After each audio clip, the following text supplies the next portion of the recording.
Bom, a denúncia da PGR traz muito do que havia no relatório da Polícia Federal, que a gente falou bastante aqui no Central também, mas reforça alguns pontos importantes. 1. Bolsonaro editou a minuta de decreto golpista e pressionou militares. 2. O ex-presidente mandou monitorar o ministro Alexandre de Moraes. E 3. Bolsonaro sabia e concordou com o plano para matar Lula.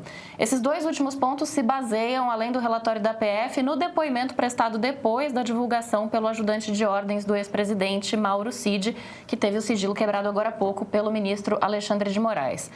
Com tudo isso baseado em documentos e trocas de mensagens, a situação de Bolsonaro, como já tinha ficado claro com o relatório da PF, é bastante difícil, né, Pedro? Eu tinha que disfarçar melhor, né? Não, estou muito preocupado, tal, vocês percebam bem, vejam bem. Estamos todos. Pois é, Luiz, a situação é a seguinte, os planos do Supremo são de acatar essa denúncia, evidentemente, e levar o julgamento já no segundo semestre. É o que tudo indica, vai ser um julgamento feito na primeira turma do Supremo. E o que quer dizer esse julgamento acontecer não no pleno, né, não com todos os ministros, mas só com a primeira turma? Isso quer dizer que os dois ministros indicados pelo ex-presidente Jair Bolsonaro não vão participar do julgamento. Então, a gente está falando provavelmente de um julgamento que, eu vou fingir que ninguém sabe disso, mas a gente está falando de um julgamento que provavelmente vai terminar com uma condenação por unanimidade. E uma condenação por unanimidade dificulta imensamente os trabalhos mesmo da defesa do ex-presidente, da defesa dos generais, com o objetivo de... Enfim, com o objetivo de desqualificar, de reverter com uma anistia, tudo mais. Tem outro segredo não escrito nessa história toda, que é o seguinte.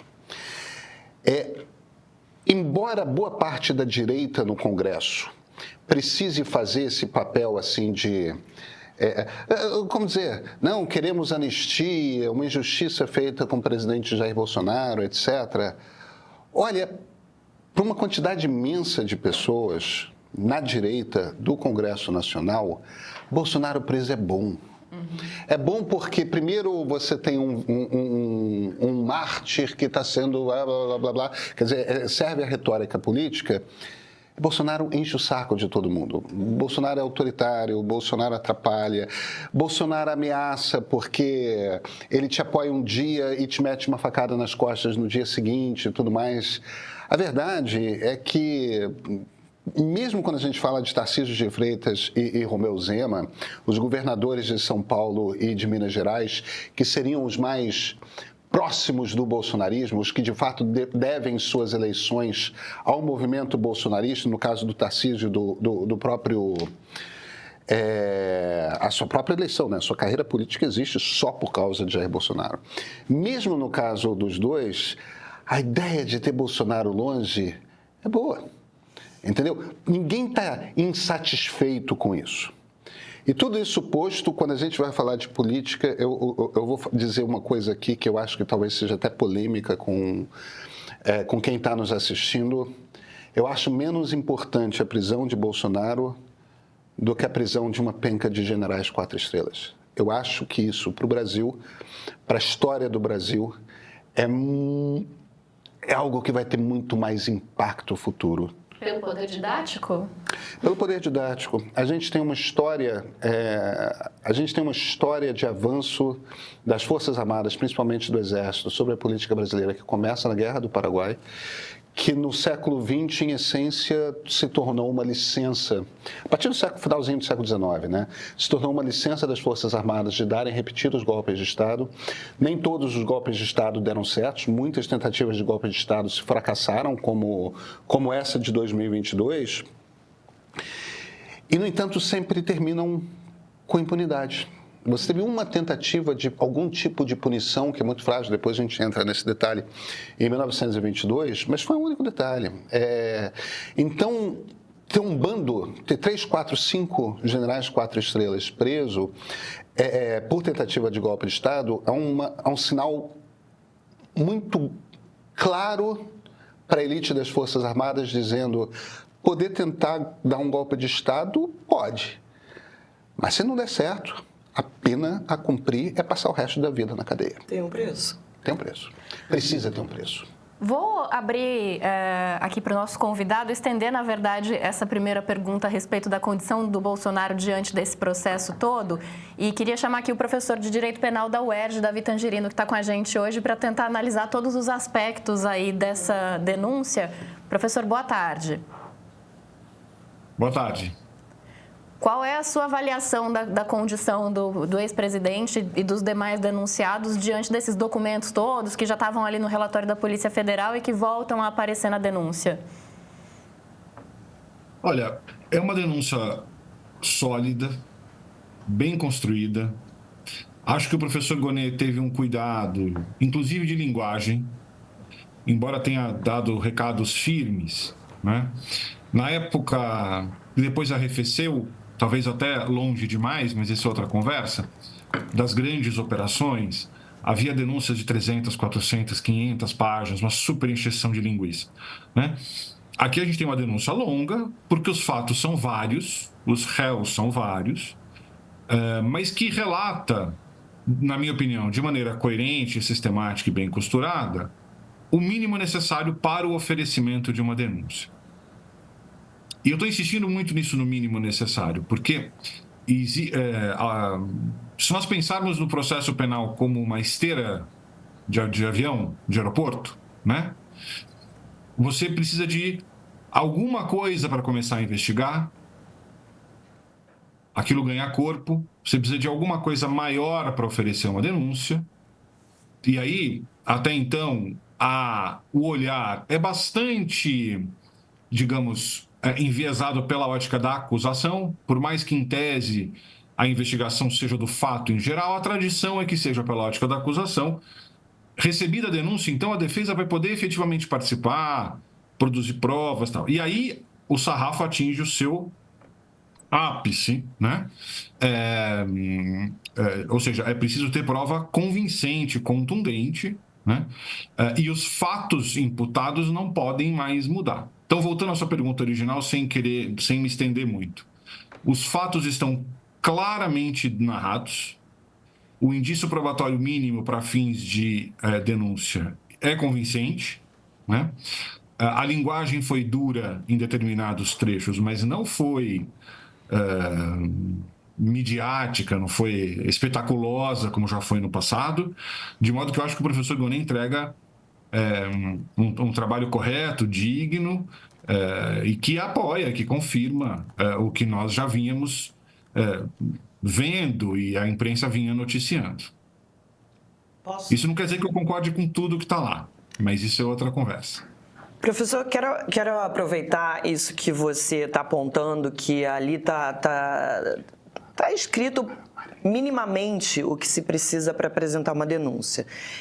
E a discussão de ontem para hoje acaba fugindo um pouco disso, porque as pessoas às vezes esperam ler dentro dessa denúncia, esperam encontrar todas as provas já para uma condenação. Eu queria que o senhor esclarecesse exatamente por que isso não acontece, porque, obviamente, já voltando no que você falou, é a partir de agora que tanto a defesa vai agora se preparar para trazer, enfim, as provas de que não é culpada, quanto essa denúncia vai poder mostrar, vai poder apresentar todos os elementos nos quais se baseou. Desculpa. Oi? Não, só para você chegar um pouquinho mais para cá, para centralizar. Desculpa, eu estou aqui no lugar errado, desculpa. A acusação vai poder mostrar todos os elementos, todas as provas nas quais se baseou para apresentar essa denúncia. Queria que o senhor explicasse um pouco, porque aí fica uma sensação que eu tenho nas redes sociais hoje, todo mundo tem opinião, né? É que isso que foi mostrado já é o suficiente para se tomar uma decisão ou ter um veredito de culpado ou inocente. Vamos lá.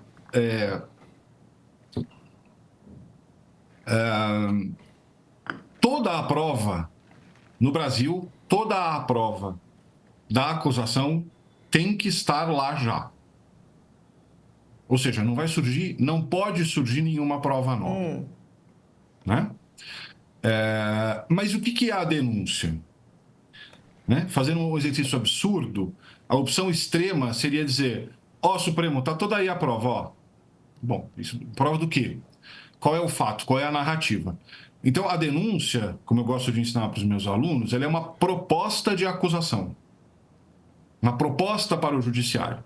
Dizendo, olha, eu tenho essas provas todas aqui, eu tenho esses fatos todos aqui, o sentido normativo jurídico que eu dou aos fatos, com base nas provas que tenho, é este. Então, agora vamos abrir o contraditório e ver se a minha hipótese acusatória se confirma ou se ela é rejeitada. Em alguns casos, a hipótese acusatória fica muito facilitada. Né? Eu tenho lá o vídeo, né, do Caim matando o Abel. Bom, você tem menos margem discursiva, mas ainda assim não acaba, porque o Caim poderá dizer que agiu em legítima defesa, porque, etc, etc. Né?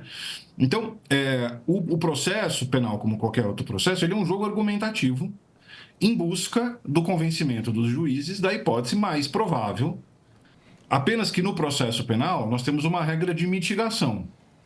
A dúvida milita em favor do réu. Né? Então, vamos lá. O que tem ali é suficiente para uma condenação? A resposta é: se a defesa não conseguir ofertar interpretações alternativas àquela... É sempre uma coxa de retalhos, né? Porque nós não temos onisciência. Então, são hipóteses bem embasadas, bem costuradas. Se a defesa não conseguir oferecer uma proposta de compreensão daquela dinâmica diferente, né? Ou até a defesa poderá trazer provas que colidam com aquelas. E, portanto, caberá ao judiciário determinar, então, qual prova é mais forte, mais verdadeira, né? E aí, com todas as imperfeições de qualquer processo humano, vão estabelecer a verdade processual. Né? Tudo considerável, o mais provável é que, por hipótese, né, a proposta feita pelo Ministério Público está confirmada e, portanto, condenamos. Né? Então, é só por isso que a gente faz tantos como é que a gente diria isso sem ser em latim? Tantas ressalvas, né? Porque, às vezes, eu gosto sempre daquele... Tem uma famosa crônica do... Me fugiu o nome dele aqui. Mas do cara que vai trocar o pneu, a aliança cai e ele fica pirando e resolve falar para a esposa: não, na verdade eu estava te traindo. Né? O processo pode ter isso. Às vezes, tudo... É óbvio que esse cara não perdeu a aliança trocando o pneu. Mas foi. Né? Então, precisamos dar justamente esse é o momento de defesa. Né? A gente não pode se fiar apenas no mais provável. Agora, se nada em sentido contrário aparecer, que então, na Valha de Ocã, o mais provável deve ser o verdadeiro mesmo. Eu fui até checar aqui se minha aliança ainda estava aqui para não chegar em casa assim. Minha tá aqui.